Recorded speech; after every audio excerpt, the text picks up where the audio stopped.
Bismillahirrahmanirrahim. Alhamdulillahirabbil alamin wa bihi nasta'in ala umuri dunya waddin. Wassalatu wassalamu ala sayyidil mursalin sayyidina wa habibina wa syafi'ina wa maulana Muhammadin wa ala alihi wa sahbihi ajma'in ma ba'du khususan man sannafa hadzal kitab rahimahullahu ta'ala wa nafa'ana bihi wa bi ulumihi wa bi ulumihi wa bi ulumihi وفي الدارين آمين وفاتحة. أعوذ بالله من الشيطان الرجيم. بسم الله الرحمن الرحيم. الحمد لله رب العالمين الرحمن الرحيم مالك يوم الدين. إياك نعبد وإياك نستعين اهدنا الصراط المستقيم صراط الذين أنعمت عليهم غير المغضوب عليهم ولا الضالين. Para asatidz, sahabat-sahabat sekalian, malam ini kita akan melanjutkan pembacaan kitab Al-Hikam Ibnu Athaillah yang sudah tinggal 3 hikam lagi. Sengaja kita lewatkan 3 hikam lagi ini untuk kita cari sama-sama momen terbaiknya untuk sama-sama kita menghatamkan kitab hikam ini. Maka malam hari ini kita akan mulai membaca kitab atau risalah yang disebut dengan Al-Mursalat wal Munajat. Al-Mursalat itu korespondensi, surat-menyurat. Ini adalah surat-suratnya Ibnu Athaillah kepada beberapa sahabatnya. Terus ada munajatnya Ibnu Athaillah. Ini adalah satu rangkaian dari kitab Al-Hikam sesungguhnya. Maka di kitab Sarah Hikam, Iqazul Himam yang saya selama ini pegang, Iqazul Himam, Mursalat dan Munajat ini masuk dalam pembahasan sarah di kitab Iqazul Himam ini. Jadi kalau kawan-kawan punya kitab Iqazul Himam, tidak apa-apa untuk membawa kitab Iqazul Himam. Ini kitab ada 3 risalah dan 1 munajat yang sudah ada di tangan sahabat-sahabat sekalian. Kalau masih ada mungkin diambil, kalau tidak ada mungkin nanti bisa di copy lagi. Bismillahirrahmanirrahim. Ar-Risalatul Ula, surat yang pertama. Risalah yang pertama itu risalatun, sebuah risalah Fisuluki, di dalam perjalanan batin. Suluk, surat pertama ini mengenai suluk, perjalanan batin. Ila hadrati malikil muluk, perjalanannya kemana? Ke hadapan raja di raja, yaitu Allah Subhanahu wa ta'ala. Ini risalah pertama. Amma ba'du, adapun setelah itu, jadi ini ada kalimat alhamdulillah dan pujian dan selawat yang tidak dicantumkan di kitab ini. Di kitab aslinya pun di Iqazul Himam tidak dicantumkan. Langsung ke kalimat amma ba'du. Fa innal bidayati majallatun nihayati. Fa innal bidayati, maka sesungguhnya langkah permulaan. Fa innal bidayati, maka sesungguhnya langkah permulaan itu majallatun nihayati, cermin hasil akhir. Itu majallatun nihayati, cermin pencapaian akhir. Itu majallatun nihayati, cermin pencapaian akhir. Waman, dan barang siapa kanat yang ada billahi, dengan Allah. Apa bidayatuhu, permulaannya man? Apa bidayatuhu, permulaannya man? Kanat maka ada ilaihi, kepada Allah. Nihayatuhu, apa akhirnya man? Apa nihayatuhu, pencapaiannya man? Pencapaian akhirnya man? Ibnu Athaillah mengatakan, kalau mau tahu akhir dari perjalanan kita ini, maka lihat langkah awalnya. Langkah awal ini menjadi cermin dari pencapaian akhir. Kalau bidayahnya ini, kalau permulaannya ini dengan kesungguh-sungguhan, maka cermin akan sampai kepada akhir kesuksesan. Kalau permulaannya saja sudah tidak sungguh-sungguh, maka itu menjadi cermin akhirnya, finishnya, pencapaiannya juga tidak berhasil. Kenapa? Karena tadi permulaan langkah awal itu menjadi cermin dari pencapaian akhir. Kita ini mau sholat saja sebelum takbiratul ihram saja itu sudah tidak khusyuk. Nanti sampai salam juga akhirnya juga tidak khusyuk. Mau sholat masih pusing, masih belum bisa ngilangin pikiran. Mau sholat urusannya masih banyak banget. Itu menjadi cermin sampai kepada assalamualaikum warahmatullah, sampai assalamualaikum warahmatullah juga nggak bisa khusyuk. Tapi kalau awalnya mau takbiratul ihram kita sudah sukses, sudah berhasil untuk mensucikan, untuk menetralisir pikiran kita, untuk bisa meredamkan pikiran kita, bisa menenangkan hati kita, baru kemudian Allahu Akbar, itu nanti akhirnya sampai salam pun menjadi cermin. Salam juga sampai salam nanti dia bisa mendapatkan kehusuan. Jadi langkah awal itu menjadi cermin dari akhir. Kalau mulai akhir, lihat saja awalnya. Dalam syair dikatakan begini, syairnya sangat terkenal. Biqadril qaddi tuktasabul ma'ali. Seukuran susah payahmu, engkau akan mendapatkan keluhuran. Kalau engkau mancingnya cuma pakai cacing, jangan harap dapat ikan apa, Jis? Kakap, mujair. Kalau cuma dapat pakai cacing gitu kan. Tapi kalau kemudian mancingnya umpannya aja lu pakai keren banget tuh. Itu di depan rumah saya, ya Allah, itu. Sempet-sempetnya ngambil airnya dari rumah saya. Kayak gak ada air. Airnya aja air sendiri, umpannya umpan sendiri. Itu nggak mungkin cuma pengen dapat ikan masih kecil-kecil nggak mungkin. Gitu kan ya, San? Diqadril qaddi tuktasabul ma'ali.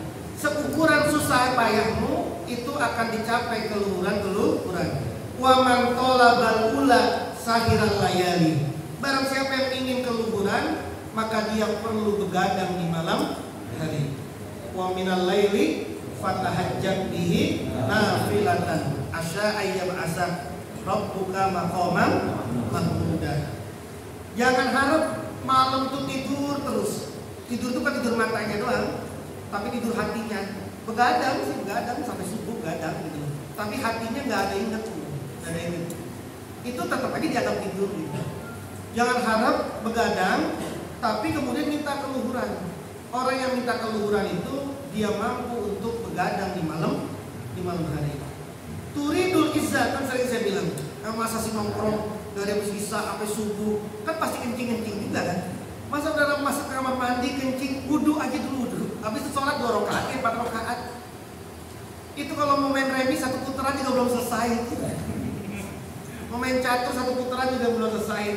Sempetin 2 rakaat, 4 rakaat. Biar apa? Biar malamnya itu ada ibadahnya. Terus kita tapi kan kita udah punya zikir khauf nih, jadi tetap aja main gini terus ya. Turidul izza sumatana mulainan. Kamu ingin kemuliaan, tapi kamu tidur di malam hari. Ya gusul bahro man talabal la'ali. Orang itu harus menyelam lautan kalau dia ingin mutiara. Dia harus menyelam. Pilihannya dia pengen menyelam ke lautan atau dia pengen membeli dengan harga mahal. Jadi kalau cuma pengen nyari batu mah di depan juga ada. Kalau pengen nyari batu mah di pinggir pantai juga ada.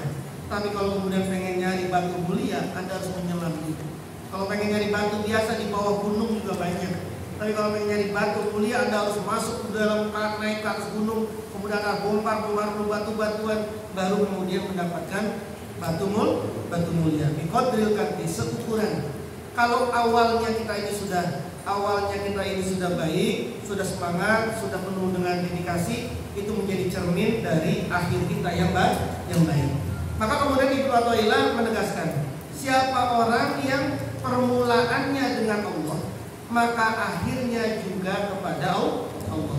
Kalau permulaannya sudah bersama dengan Allah, maka nanti pencapaiannya juga bersama dengan Allah. Mau kerja, mau bisnis, mau transaksi. Lalu kemudian sebelum berangkat kita pasrahkan kepada Allah. Kita sudah bersama dengan Allah nih. Kita ada transaksi 100 juta. Tapi mau berangkat, kita harus pastikan kita sudah bersama dengan Allah. Maka kemudian ketika transaksi, lalu ternyata nggak 100 juta, cuma dapat 90 juta. Kurang berapa tuh? 10 juta. Kalau awalnya tadi sudah bersama dengan Allah, meskipun cuma 90 juta, 90 jutanya kelihatan sama kita. Lalu kita bersyukur dapat 90 juta. Tapi kalau awalnya saja permulaannya mau berangkat sudah tidak bersama dengan Allah, bayangannya sudah 100 juta. Lalu kemudian ternyata meleset jadi 90 juta, 90 jutanya nggak kelihatan, yang kelihatan 10 jutanya, yang tidak ada. Sehingga 90 juta dianggap kecil, dianggap kurang. Kenapa? Karena tidak genap. Kenapa bisa begitu? Karena di awalnya sudah tidak melibatkan Allah Subhanahu wa Ta'ala. Jadi orang yang permulaannya sudah bersama dengan Allah, maka nanti di akhirnya juga dia bersama dengan Allah. Permulaan bersama dengan Allah ini untuk kita yang melaksanakan suluk, untuk kita yang melaksanakan perjalanan rohani adalah dengan min ilmi syariati wa ilmi thoriqati. Permulaan kita bagi orang yang menjalankan suluk, permulaannya adalah dengan dari ilmu syariat dan ilmu thoriqah. Dua ini. Atau kalau bahasa lainnya atau bahasanya Imam Malik, harus dengan fikih, harus dengan tasawuf. Fikih tidak bisa tanpa tasawuf tidak bisa tanpa fikih. Fal amalu bila ilmin jinayah. Seperti amalan tanpa ilmu jinayatun, itu dosa. Ada orang mengamalkan sesuatu tidak ada ilmu. Nanya ikut-ikutan saja juga enggak tahu dia. Kenapa zikir ini? Dia ikut saja, ikut siapa? Ikut orang-orang aja. Kecuali ikut siapa? Ikut guru. Kayak kita. Kenapa habis sholat zikirnya astagfirullah, la ilaha illallah wa syarikalah, Allahumma anta salam. Kemudian Fatihah, kemudian apa? Ikut siapa itu? Ya ikut aja dari dulu begitu sudah. Gitu ya. Siapa yang dijazain juga nggak tahu gitu ya. Nah, amalan tanpa ilmu itu jinayah, dosa. Jangan mengamalkan sesuatu tanpa ada pengetahuan di dalamnya. Wala taqfu ma laysa laka bihi ilmun. Kamu jangan berhenti pada sesuatu yang kamu tidak punya ilmunya. Bahaya betul. Ada jihad tidak tahu arti jihad itu seperti apa, ini menjadi dosa. Anda melakukan ini tapi nggak tahu ilmunya, itu menjadi dosa. Wal ilmu nggak tahu tapi ikut guru, itu tidak. Saya ikut guru, itu ilmu, gitu ya. Tapi wal ilmu bila amalin wasilatun bila goyah. Ilmu tanpa diamalkan itu adalah sarana tanpa ada puncak, sarana tanpa ada tujuan. Kayak orang punya handphone, Anda punya handphone tapi nggak dipakai, itu kan wasilah bila goyah. Ada wasilah, ada media tapi tidak punya tujuan. Punya handphone terbaru sekalipun tapi nggak dipakai, dia buat apa gitu? Buat apa? Dalam syair dikatakan, iza kunta za amalin walam taku aliman. Jika kamu ini orang yang mengamalkan satu perbuatan tapi kamu tidak mengerti tentang perbuatan itu, fa anta kazirijlin wa laysa lahu naqlun. Maka engkau seperti orang yang punya kaki tapi tidak punya sendal. Fa wa in kunta za ilmin wa lam taku amilan. Jika kamu mempunyai ilmu tapi kamu tidak mengamalkannya, fa anta kazi naqlin wa laysa lahu rijlun. Engkau seperti orang yang punya sendal tapi kau tidak punya kaki. Punya sendal, tapi nggak punya kaki. Punya handphone, iya tapi nggak dipakai. Nah itu orang yang punya amalan tanpa ilmu. Nah, maka tadi Ibnu Athaillah, pendahuluan yang paling baik untuk suluk kepada Allah Subhanahu wa Ta'ala, untuk sampai kepada Allah Subhanahu wa Ta'ala adalah min ilmi syariat wa ilmi thariqah. Dua ini, ilmu fikih dan ilmu tasawuf. Jangan di setar-taran dulu. Udah baca fikih dulu, nanti kalau baca fikihnya udah mantap, udah keren, udah jago, baru baca tasawuf. Nggak bisa ya. Atau belajar tasawuf aja dulu, fikihnya belakangan kan. Baru fikih juga belajar, tasawuf juga bareng. Sholatnya ada syarat rukunnya terpenuhi, terus kemudian khusyuknya juga terpenuhi. Jangan khusyuknya doang terpenuhi, tapi wudunya acak-acakan, bacaannya acak-acakan, sholatnya acak-acakan, rukunnya acak-acakan. Jadi dua-duanya, fikih juga, kemudian tasawuf juga. Itulah yang dikatakan mimma yata'akkadun nazru ilaihi fil bidayah. Sesuatu yang sangat dikuatkan untuk sampai kepada Allah di dalam permulaan. Kalau orang sudah seperti ini, sudah bidayahnya kepada Allah, akhirnya juga kepada Allah.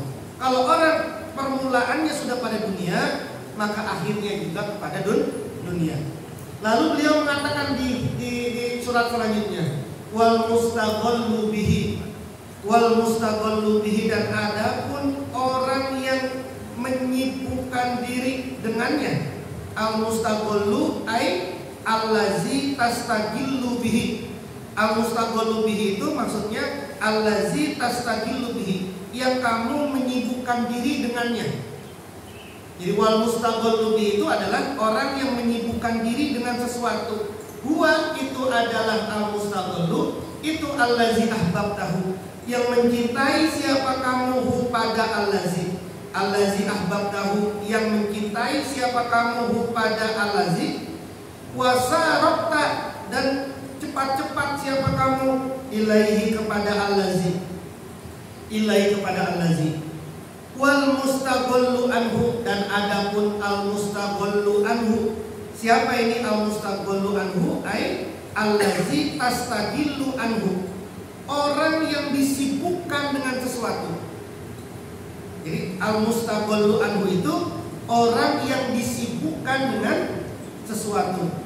Itu huwa, adapun al mustaghallu anhu itu al muassaru, orang yang dipengaruhi. Itu al muassaru, orang yang dipengaruhi. Al muassaru, orang yang dipengaruhi. Alaihi atas allazi. Imam Ibnu Athaillah mengatakan gini, ada dua orang yang disebut dengan al mustaghallu bihi, ada al mustaghallu anhu. Al mustaghallu bihi ini aslinya dia menganggur, tapi biar kadang kelihatan nganggur, dia nyibukin diri. Sebenarnya kalau dia nggak ngerjain itu juga nggak apa-apa, tapi dia pengen nyibukin diri. Itu namanya al mustaghallu bihi. Kalau al mustaghallu anhu, orang ini disibukkan. Dia sih pengennya nyantai, tapi nggak bisa gitu. Ustaz Fauzi dikejar 2 hari harus melaksanakan atau harus menyelesaikan 5 lukisan. Itu kan al mustaghallu anhu, dan udah dibayar full lagi gitu. Itu al mustaghallu anhu. Kalau kita nggak punya kerjaan, ngapain? Ngapain nggak ada kerjaan? Tulis nggak ada kerjaan. Kalau ada kerjaan kita kerjain yang lain. Itu namanya al mustaghallu bihi. Nah, Imam Ibnu Athaillah, orang itu ada yang al mustaghallu bihi, ada yang al mustaghallu anhu. Orang yang al mustaghallu bihi, orang yang menyibukkan dirinya itu adalah orang yang adalah sesuatu perkara yang engkau mencintai itu dan engkau bersegera untuk melaksanakan itu. Itu namanya al mustaghallu bihi. Kita pengen nyibukin diri kemana? Yang mesti yang kita sibukin adalah sesuatu yang kita cintai, yang kita senengin. Gak mungkin udah nganggur ngerjain yang kagak disenengin, mau ngapain? Kalau nganggur itu mestinya kita ini kan mesti ngerjain yang kita senengin. Mau nganggur lah, ngerjain yang kita senengin. Orang yang menyibukkan diri itu adalah orang yang mengerjakan perkara yang engkau cintai perkara itu, dan kamu bersegera untuk melaksanakan itu. Kau cepat-cepat melaksanakan itu. Sedangkan al mustaghallu anhu adalah orang yang memang disibukkan dia. Dia pengennya enggak, tapi dia disibukkan dirinya. Itu namanya al mustaghallu anhu. Nah, siapa, kepada siapa kesibukan ini? Kalau orang tadi bidayahnya kepada Allah, bidayahnya sudah kepada Allah, permulaannya sudah kepada Allah, maka dia menyibukkan dirinya untuk zikir kepada Allah. Dia menyibukkan dirinya untuk beribadah kepada Allah. Mumpung kagak kerja nih, udah sekarang malam zikir, habis sholat subuh zikir, puasa, mumpung lagi kagak kerja, lagi nganggur. Itu berarti bidayahnya dia sudah kepada Allah. Kalau bidayahnya kepada Allah, dia akan menyibukkan dirinya untuk Allah. Tapi kalau kemudian bidayahnya bukan kepada Allah, bidayahnya kepada dunia, maka waktu kosong pun digunakan juga untuk ngisi hal-hal yang sifatnya dunia. Jadi tergantung engkau disibukkan sama siapa. Nanti ketika kita semua sudah disibukkan oleh sesuatu, tidak ada waktu lagi buat kita ini kecuali untuk melakukan itu. Ya tergantung tadi bidayahnya apa. Kalau bidayahnya itu dunia, maka kita sih pengen lepas dari dunia ini. Saya udah pengen lepas, tapi nggak bisa gitu. Udah habis-habisan kita diperbudak sama dunia. Pengen melepas sudah nggak bisa. Mau melepas udah punya ikatan di sana, udah punya tanggungan di sana, udah punya kewajiban di sana. Mau lepas sudah nggak bisa, sudah terlalu banyak yang harus kita hadapin kalau kita lepas ini. Akhirnya kita mau tidak mau, senang tidak senang, dikerja paksa kita, diperbudak kita, dikerjain paksa terus sama dunia. Atau al-mustaqallu anhu itu. Tapi kalau kemudian bidayahnya kepada Allah, kemanapun dimanapun, tetap kita disibukkan oleh Allah kepada Allah. Disibukkan kepada Allah ini bagi orang-orang toreko apa itu? Ya zikir dan juga zikir yang ada dalam hati ini. Terus saja disibukkan gitu. Mau ada apapun lagi, ngapapun lagi, dimanapun, terus saja begini. Lupa ingat masukin lagi, lupa ingat masukin lagi, lupa ingat masukin lagi, sehingga kemudian hati kita disibukkan sama ini saja. Kalau kemudian hati ini sudah disibukkan sama ini saja, berarti sudah jelas cermin akhir hayat kita itu sudah akhir bersama dengan Allah, sudah bersama dengan Allah. Tinggal dipilih. Kita pengen disibukkan oleh apa? Pengen menyibukkan diri kepada apa dan pengen disibukkan kepada apa? Tinggal kita pilih yang mana yang fana, yang mana yang baqo, yang mana yang cuma sampai di dunia, yang mana sampai kepada akhirat. Kita sudah diajarin begini nih, gak akan ganggu kerjaanmu. Kau pengen kerja dimanapun, kau pengen kerja apapun, kau pengen ngapain. Engkau dari pagi sampai sore pengen mancing, kalau begini terus juga susah. Barangkali dapat Lailatul Qadar malamnya itu. Bagi mancing karena zikir terus Lailatul Qadar. Terus saja begini. Gak apa-apa mancing, gak apa-apa mancing. Asal terus disibukkan aja mancing. Barangkali nanti Allah ngirim ikan-ikan yang besar dan manfaat.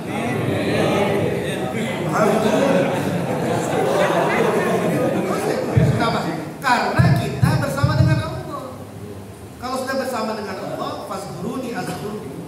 Kamu ingat dulu sama aku ingat sama kamu. Kamu kan pengennya apa? Pengen dapat ikan.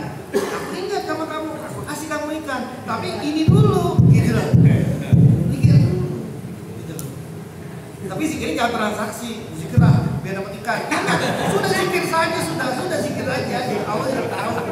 Jangan zikir. Penuh udah 1 jam zikir kagak ada ikan ini. Itu malah transaksi. Sudah zikir saja sudah. Sampai sore nggak dapat ikan, ya sudah berarti nanti kasih sama Allah yang lain. Ya apa yang nggak tahu Allah mungkin punya rencana nanti sehari lagi, 2 hari lagi, gitu ya. Nggak berarti dong mancingnya. Ya memang kalau Anda profesional ya silahkan.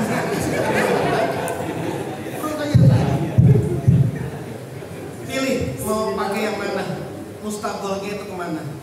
Kalau mustaqolnya kepada Allah, kalau mustaqolnya kepada dunia, maka sudah.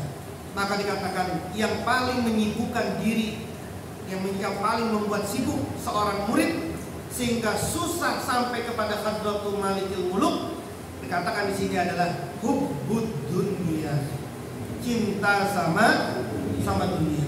Cinta sama dunia itulah yang membuat kita terhalang, kita berat, kita susah untuk sampai kepada hadratul malikil muluk. Padahal kita mau pengennya innalillahi wa inna ilaihi. Kita pengennya inna ilaihi rojiun. Kita pengennya ilaihi rojiun. Kembalinya kepada Allah, bukan kemana-mana kembalinya. bukan ke neraka, bukan kemana dulu, tapi kembalinya langsung kepada Allah. Pengennya kan gitu kan, kembali langsung kepada Allah. Tapi sulit kembali kepada Allah ini kalau masih hubud dunia. Hubud dunia itu apa sih? Hubud dunia itu gampang saja sudah. Engkau membela ibadah atau membela dunianya. Ninggalin sholat karena kerjaan, atau sholat kemudian langsung kerja lagi. Kalau kemudian ninggalin sholat karena pekerjaan, namanya hubud. Udah begitu saja sudah. Kalau kemudian kau harus menyolong, nguntit, korupsi dan sebagainya, berarti itu hubud dunia. Kenapa? Karena tidak ada Allah di atas pekerjaan itu. Jadi kalau ada Allah di atas pekerjaannya, bukan hubud dunia. Oh berarti saya boleh kerja atau kalau saya jangan nyari duit dong. Siapa suruh jangan nyari duit? Anda harus kaya raya. Emang sedekah pakai apa kalau nggak pakai duit? Emang mau zakat pakai apa kalau nggak pakai duit? Emang mau umroh pakai apa kalau nggak pakai duit? Emang kalau mau ziarah pakai apa? Mau nebeng mulu apa ziarah? Makan nebeng, rokok nebeng.